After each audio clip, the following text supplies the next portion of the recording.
โอ้โอ้โหตกมาแล้วโอ้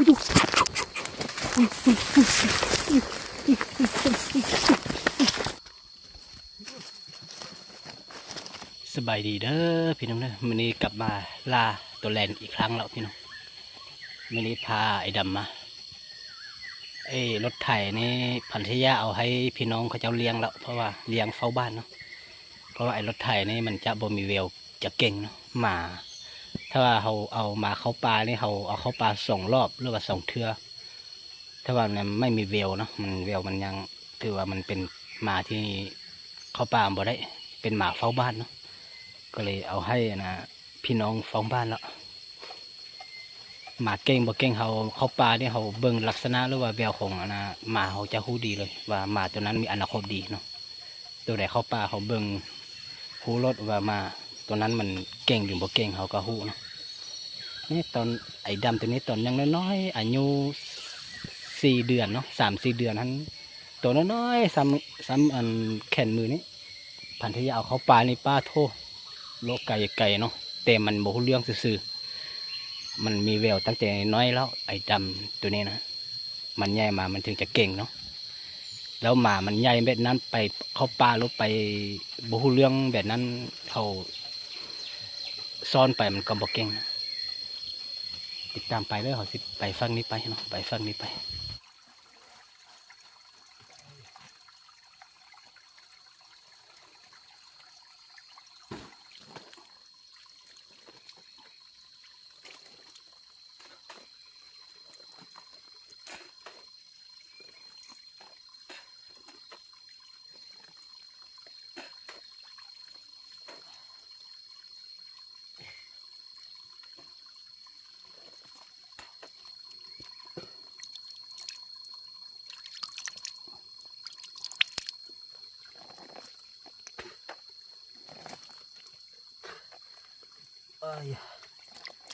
กัดเย็น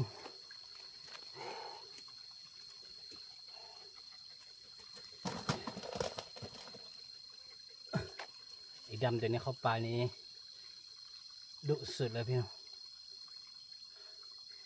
เรานั่งพักผ่อนแล้วก็ไอ้ดำนี้โลกไปไกล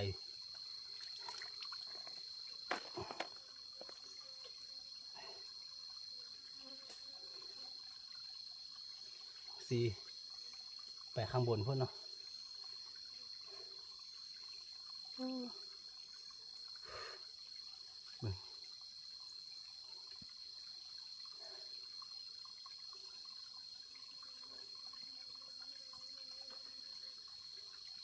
ไปตามมันนะ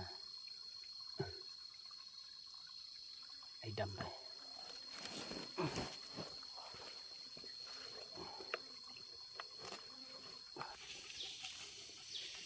กินตัวเลยเนาะตามบ่เห็นมันบ่เขา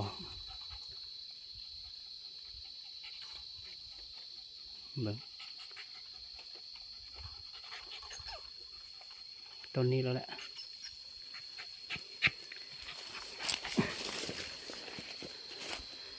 น่าจะเป็นต้นนี่ละ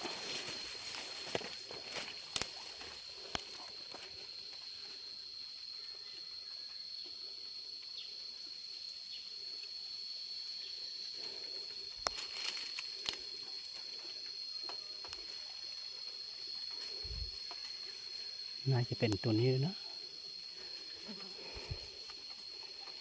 เบิ่งมันหาเพราะมา2 ปีแบบนี้ถ้าว่ามันบ่เห็นกับตาขึ้นต้นไม้มันยังบ่เฮาต้องรออายุลงเบิ่งมันก็สิเห็นตัวแลนบ่มันซอกไปซอกอยู่ฟ้าพุ่นมันกลับมาต้นนี้โอ้น่าจะเป็นต้นนี้แล้ว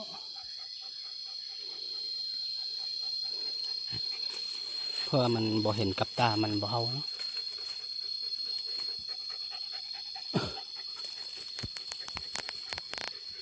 เทลง ลองซอกเบิ่งว่ามันก็จะเห็นบ่แบบนี้ถ้าว่ามันขึ้นแท้ๆเขาก็จะเห็นมันเนาะแต่คือบ่เห็นเลยเนาะ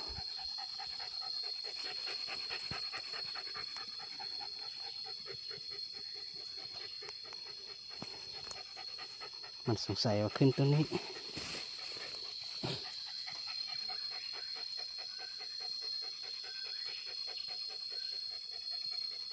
มันจะเป็นเลนน้อยนะทีนี้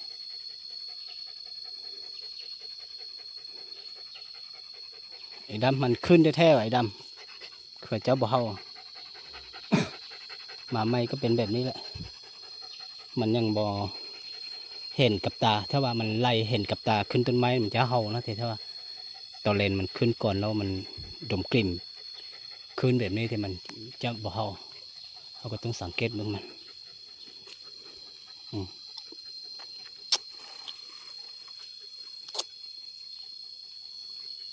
ซอกเบิ่ง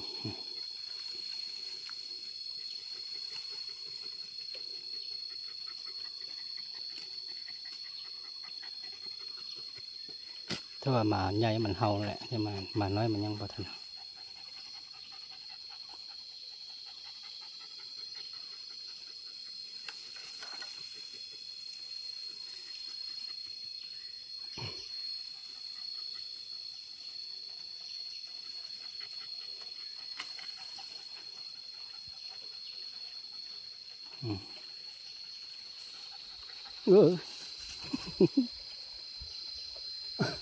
บางทีข้างหน้าข้างบนจะมีรูเนาะถ้าว่าเขาซอกบ่เห็นบางทีมันจะมีรูแล้วตัวเลนมันจะเข้าในรูให้มันปรุงไม้เนาะ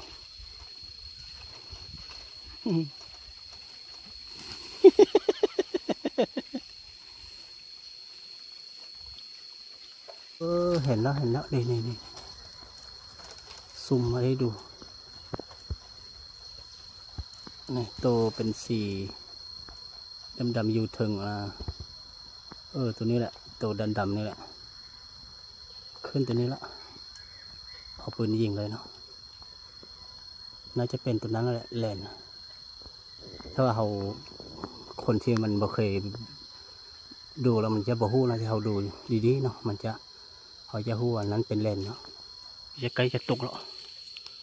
นี่เนาะตัวมากใหญ่ๆเนาะ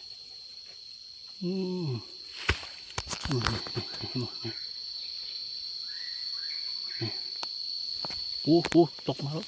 โอ้ย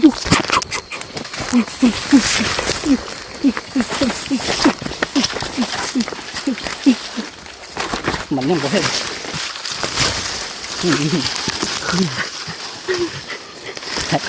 ไอ้ดำยังบ่เห็น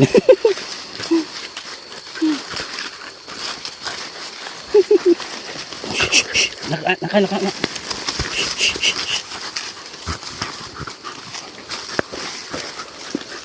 กไป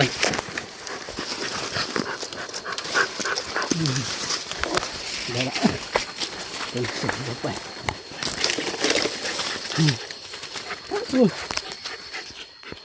ตัวนี้ส่งลงไปตายแล้วตัวนี้ปืนยิงเนาะ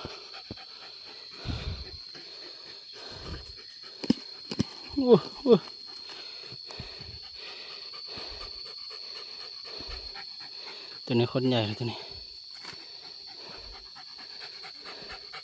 ปล่อยให้มันกัดให้มันพอกัน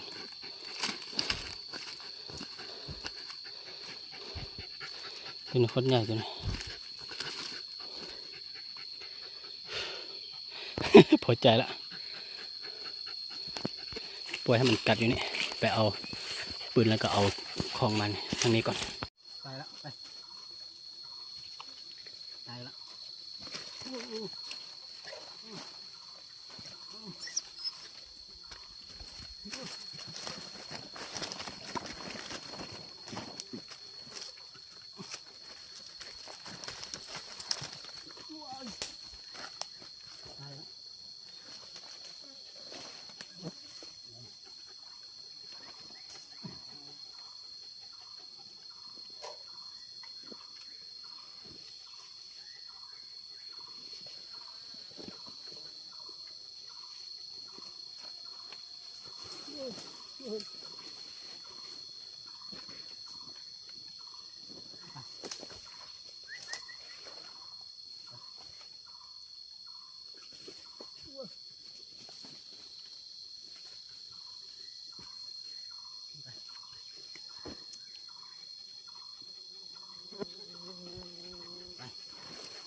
ใส่ผงละเดี๋ยวให้เจ้าละ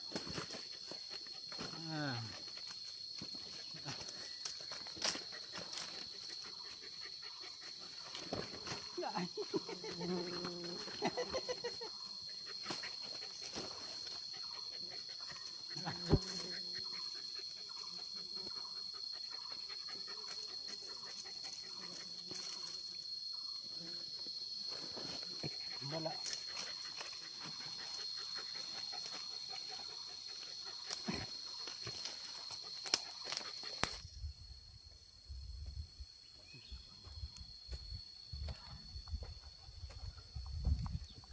อากาศร้อนสุดๆเลย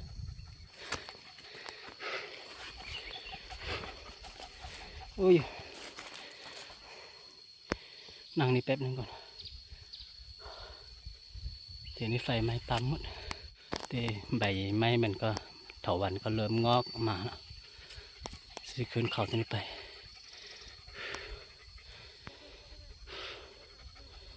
ร้อนสุดเลย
นะครับดอกพุดใหญ่เลย